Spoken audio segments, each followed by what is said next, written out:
of you have been to Universal Studios or have even heard of it? It's widely known for its rides and for its theme parks.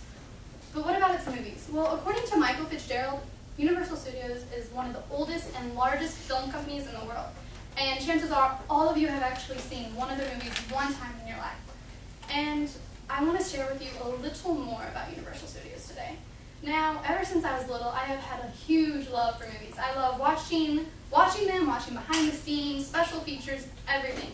From Jaws to Jurassic Park, I just love movies. And it's been a huge part of my life, and actually many of yours, in fact. So I decided to do some research on it, and I found out some info that I would love to share with you today. Now, this includes information about Carl Lammle, the man who began Universal Studios, and also information about Universal Studios itself, but kind of behind the scenes of it, like behind the camera.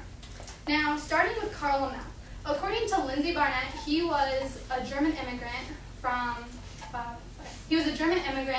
and he came into the U.S. starting out with very little money. Now, he worked his way up and he bought a theater.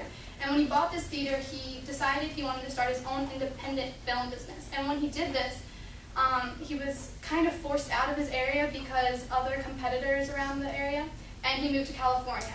And he bought a chicken ranch out there, and he started his studio, and it was called Universal City. Now, from 1915 to like 1925, it was the largest and most profitable studio in the world, and that's according to Jack Backstreet, by the way.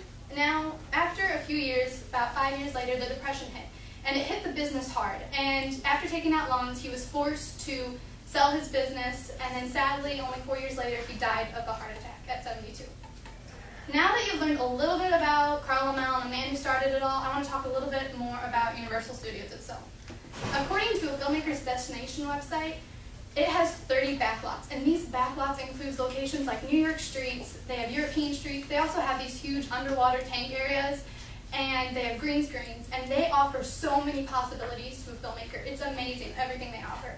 They also have these sound stages, and some of them can be used for live entertainment, like with audiences, and then there's also other ones that are used for shows. Like, according to Seeing Stars website, they have done shows like Ghost Whisperer, Scrubs, Desperate Housewives. It's amazing all the films they've done, actually. Now, the studio strives to give a filmmaker everything it needs, from sound to digital to props and audio. Now, in conclusion, I want to say, when you watch a movie like Jurassic Park, Jaws, Twister, all of those, the first thing you see is that world with Universal Studios stretched across it. It's a huge part of all of our lives, and we don't even really know it.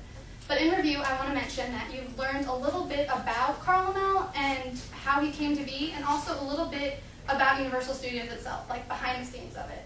So one day I hope to be working in this business, and thank you very much for your time. I appreciate it.